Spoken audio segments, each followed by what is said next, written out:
নমস্কার দর্শকবৃন্দ, আমি আপনাদের প্রিয় কথিকা। আজ আপনাদের জন্য নিয়ে এসেছি এক নাম প্রকাশে অনিচ্ছুক এক ফলোয়ারের পাঠানো এক হৃদয়স্পর্শী, রোমাঞ্চকর এবং গভীর আবেগী গল্প। গল্পটি এতটাই মর্মস্পর্শী যে একবার শুনলে আপনি এর রেশ থেকে বের হতে পারবেন না। আপনাদের ভালোবাসাই আমাকে এগিয়ে চলার প্রেরণা দেয়, তাই এখনই আমার চ্যানেলটি সাবস্ক্রাইব করে নিন আর বেল আইকনটি প্রেস করে দিন যাতে নতুন কোনো গল্প মিস না হয়। আর হ্যাঁ, গল্পের কোনো এক ফাঁকে আমি আমার ব্যক্তিগত ইমো নাম্বারটি দেব, তাই নাম্বারটি পেতে হলে পুরো গল্পটি মনোযোগ দিয়ে শুনতে হবে। আমাদের গল্প শুরু হয় বাংলাদেশের এক মফস্বল শহরে। শান্ত স্নিগ্ধ পরিবেশ, চারদিকে সবুজের সমারোহ। এই শহরেই বাস করত রায়চৌধুরী পরিবার। পরিবারের কর্তা মিস্টার রঞ্জন রায়চৌধুরী ছিলেন একজন প্রতিষ্ঠিত ব্যবসায়ী। তার স্ত্রী মিসেস মালবিকা রায়চৌধুরী ছিলেন একজন গৃহিণী। তাদের দুই সন্তান, বড় ছেলে অয়ন এবং ছোট ছেলে অনিক। অয়ন বিবাহিত ছিল, তার স্ত্রীর নাম পৃথা। পৃথা ছিল রূপে গুণে অনন্যা। শান্ত স্নিগ্ধ স্বভাবের মালবিকার চেয়ে তার অনেক বেশি বয়স হওয়া সত্ত্বেও তাদের সম্পর্ক ছিল মা মেয়ের মতো। কিন্তু পরিবারের মধ্যে সবথেকে আকর্ষণীয় ছিল অনিক। সে ছিল মিস্টার রঞ্জন রায়চৌধুরীর ছোট ছেলে, মাত্র ২২ বছরের এক তরুণ। তার চোখে মুখে ছিল তারুণ্যের দীপ্তি, আর তার প্রতিটি আচরণে ছিল এক ধরনের বোহেমিয়ান ভাব। মালবিকার সবথেকে চিন্তা ছিল অনিককে নিয়ে। তার মনে হতো অনিক তার বাবার মতো না হয়ে যেন সম্পূর্ণ ভিন্ন প্রকৃতির। মিস্টার রঞ্জন রায়চৌধুরী হঠাৎই এক ব্যবসায়িক সফরে বিদেশে চলে গেলেন। তার অনুপস্থিতিতে বাড়ির সব দায়িত্ব মালবিকা এবং অয়নের উপর এসে পড়ল। অয়ন তার বাবার ব্যবসায়িক কাজে ব্যস্ত হয়ে পড়ল, আর মালবিকা তিনি নিজের মতো করে সংসার সামলাচ্ছিলেন। কিন্তু এই সময়েই অনিকের জীবনে এক নতুন অধ্যায় শুরু হল। অনিক যে সবসময় বাড়ির বাইরেই থাকত, সে হঠাৎই মালবিকার সান্নিধ্য বেশি করে চাইতে লাগল। মালবিকাও তার স্বামীর অনুপস্থিতিতে অনিকের প্রতি এক ভিন্ন ধরনের টান অনুভব করতে লাগলেন।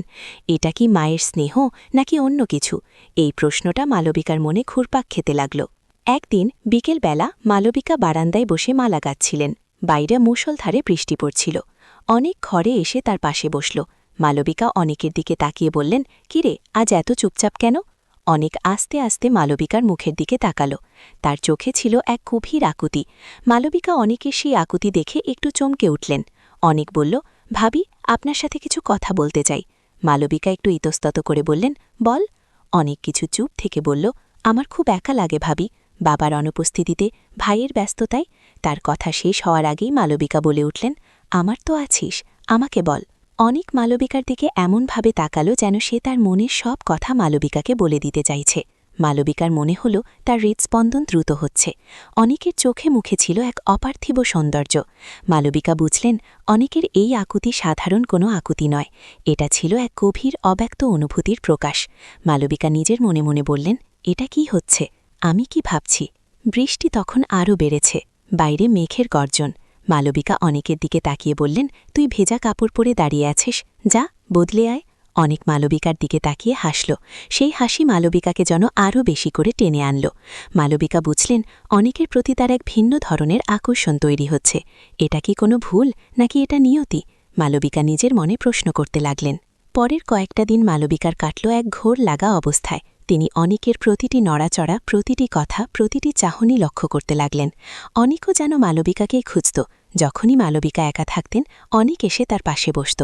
তাদের মধ্যে কথা হতো কম, কিন্তু নীরবতায় যেন হাজারো কথার বার্তা দিত। একদিন রাতে মালবিকা একা তার ঘরে বসেছিলেন। হঠাৎ দরজায় টোকা পড়ল। মালবিকা তাকিয়ে দেখলেন অনেক দাঁড়িয়ে আছে। তার চোখে মুখে ছিল এক অদ্ভুত মায়া। মালবিকা জিজ্ঞেস করলেন, কি হয়েছে অনেক, এত রাতে? অনেক আস্তে আস্তে ঘরে ঢুকল। মালবিকা তার দিকে তাকিয়ে রইলেন। অনেকের নিঃশ্বাস যেন মালবিকার নিঃশ্বাসের সাথে মিশে যাচ্ছিল। অনেক মালবিকার হাত ধরল। মালবিকার শরীর কেঁপে উঠল। তিনি অনুভব করলেন অনেকের হাতের উষ্ণতা। মালবিকা নিজের মনে বললেন, আমাকে এটা হতে দেওয়া উচিত নয়, এটা পাপ। কিন্তু তার মন, তার শরীর যেন অনেকের কাছে আত্মসমর্পণ করতে প্রস্তুত ছিল। অনেক মালবিকার আরও কাছে এলো। তাদের দুজনের নিঃশ্বাস তখন এক হয়ে গিয়েছিল। মালবিকা চোখ বন্ধ করে ফেললেন। তিনি অনুভব করলেন অনেক তার কপালে আলতো করে চুম্বন করল। সেই মুহূর্তটা ছিল এক চরম উত্তেজনার মুহূর্ত। মালবিকা আর অনেকের মধ্যে এক নিষিদ্ধ সম্পর্কের শুরু। তারা দুজনেই জানত এটা অন্যায়, কিন্তু তবু তারা একে অপরের প্রতি আকৃষ্ট হতে লাগল। তাদের দেখা হতো করত গোপনে, কখনো বারান্দায়, কখনো ছাদের এক কোণে, কখনো বা গভীর রাতে। তাদের প্রতিটি স্পর্শ, প্রতিটি চাহনি ছিল এক অন্যরকম রোম্যান্টিকতার প্রতীক। মালবিকা অনুভব করতেন অনিকের সান্নিধ্যে তিনি যেন নতুন জীবন ফিরে পেয়েছেন। অনিকও মালবিকাকে নিজের জীবনের আলো বলে মনে করতে লাগল। একদিন মালবিকা যখন রান্নাঘরে কাজ করছিলেন, অনিক এসে তার পেছনে দাঁড়াল। মালবিকা চমকে উঠলেন। অনিক মালবিকার পেছনে দাঁড়িয়ে তার কাঁধে আলতো করে হাত রাখল। মালবিকা বললেন, কি করছিস? কেউ দেখে ফেলবে। অনিক ফিসফিস করে বলল, কেউ দেখবে না, আমি শুধু তোমাকে দেখতে এসেছি। মালবিকা অনিকের দিকে ঘুরলেন। অনিকের চোখে মুখে ছিল এক অদ্ভুত আবেগ। মালবিকা অনুভব করলেন তার শরীরের সমস্ত রক্ত যেন মাথায় চড়ে গেছে। অনিক মালবিকার ঠোঁটের দিকে তাকিয়ে রইল। মালবিকাও অনিকের চোখে চোখ রাখলেন। তাদের দুজনকে ঘিরে এক অদৃশ্য চুম্বকের মতো আকর্ষণ কাজ করছিল। অনিক মালবিকার গালে হাত রাখল। মালবিকার শরীর কেঁপে উঠল। তিনি নিজেকে ধরে রাখতে পারলেন না। অনিক তার ঠোঁটে ঠোঁট মিলিয়ে দিল। সেই চুম্বন ছিল যেন তাদের সব অব্যক্ত কথা, সব না বলা অনুভূতি প্রকাশের ভাষা। মালবিকা নিজেকে আর আটকাতে পারলেন না। তারাও যেন একে অপরের মাঝে হারিয়ে গেলেন।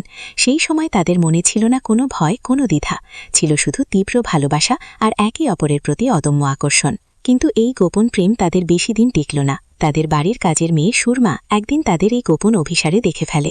সুরমা ছিল খুবই চালাক। সে বুঝতে পারল তাদের মধ্যে এক নিষিদ্ধ সম্পর্ক রয়েছে। সুরমা এই সুযোগের অপেক্ষায় ছিল। সে জানত এই গোপন কথা প্রকাশ করলে কি হবে। একদিন মিস্টার রঞ্জন রায়চৌধুরী বিদেশ থেকে ফিরে এলেন। তিনি ফিরতেই সুরমা মালবিকার নামে কিছু মিথ্যা অভিযোগ রটাতে লাগল। মালবিকা সব অভিযোগ অস্বীকার করলেন, কিন্তু মিস্টার রঞ্জন রায়চৌধুরীর মনে সন্দেহ দানা বাঁধতে লাগল। তিনি মালবিকার আচরণে পরিবর্তন লক্ষ্য করলেন। মালবিকা যেন সবসময় ভয়ে ভয়ে থাকতেন। অন্যদিকে অনিকও মালবিকাকে নিয়ে খুব চিন্তিত হয়ে পড়ল। সে বুঝতে পারছিল তাদের সম্পর্ক ফাঁস হবার মুখে। একদিন রাতে অনিক মালবিকার ঘরে গেল। মালবিকা তখন কেঁদে যাচ্ছিলেন। অনিক মালবিকাকে জড়িয়ে ধরে বলল, তুমি চিন্তা করো না ভাবি, আমি কিছু হতে দেব না। কিন্তু বিধির বিধান অন্যরকম ছিল। মিস্টার রঞ্জন রায়চৌধুরী একদিন মালবিকার ঘরে ঢুকলেন। তিনি দেখলেন অনিক মালবিকাকে জড়িয়ে ধরে আছে। মিস্টার রঞ্জন রায়চৌধুরীর মাথায় যেন আকাশ ভেঙে পড়ল। তিনি আর কিছু না ভেবেই মালবিকাকে কড়া ভাষায় প্রশ্ন করতে লাগলেন। মালবিকা সব ভেঙে বলার চেষ্টা করলেন, কিন্তু মিস্টার রঞ্জন রায়চৌধুরী কিছুই শুনতে চাইলেন না। তিনি চিৎকার করে বললেন, আমার এতদিনের সম্মান আমার সব শেষ করে দিলে। মালবিকা শুধু কেঁদেই যাচ্ছিলেন। তিনি জানতেন এই ঘটনার পর তাদের জীবনে আর কিছুই আগের মতো থাকবে না। অনিকও তখন তাদের সামনে এসে দাঁড়াল। সে তার বাবাকে বোঝানোর চেষ্টা করল, কিন্তু মিস্টার রঞ্জন রায়চৌধুরী কারও কথা শুনলেন না। তিনি ঘোষণা করলেন মালবিকাকে তিনি আর সহ্য করবেন না। এই ঘটনার পর রায়চৌধুরী পরিবারে এক গভীর কালো ছায়া নেমে এলো। মালবিকা জানতেন তাদের সম্পর্ক আর গোপন থাকবে না। আর অনিক, সেও বুঝতে পারছিল তার ভালোবাসার মূল্য তাকে অনেক বড় করে দিতে হবে। মিস্টার রঞ্জন রায়চৌধুরী যখন এই কথা বলছিলেন, তখন তিনি মালবিকাকে এক চরম কথা শোনালেন। তিনি বললেন, আমার সামনে থেকে দূর হয়ে যাও, তোমার মতো স্ত্রী আমার ঘরে থাকার যোগ্য নয়। মালবিকা স্তব্ধ হয়ে গেলেন। তিনি কি করবেন কিছুই ভেবে পেলেন না। তার সমস্ত জীবন যেন এক নিমিষেই ওলটপালট হয়ে গেল।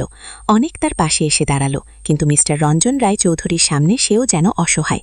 ঠিক সেই মুহূর্তে মালবিকা মিস্টার রঞ্জন রায়চৌধুরীর দিকে তাকিয়ে বললেন, আপনি আমাকে যা খুশি বলুন, আমি সব সহ্য করব, কিন্তু আমার জীবনের এই শেষ মুহূর্ত পর্যন্ত আমি অনিকের কথাই ভাবব।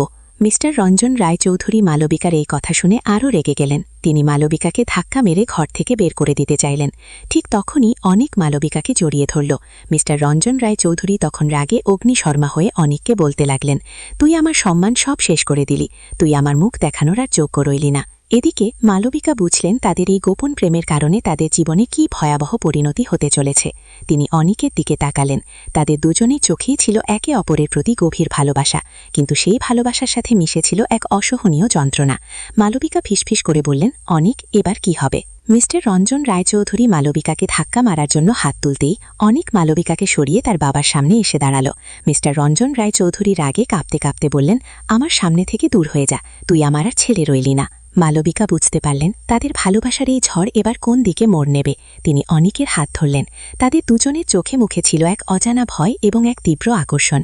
মিস্টার রঞ্জন রায়চৌধুরী তখন কিছু একটা বলতে যাচ্ছিলেন। এমন সময় দরজায় জোরে টোকা পড়ল। কে এলো এই অসময়ে? মালবিকা আর অনিক একে অপরের দিকে তাকালো। তাদের মনে তখন অনেক প্রশ্ন, অনেক অনিশ্চয়তা।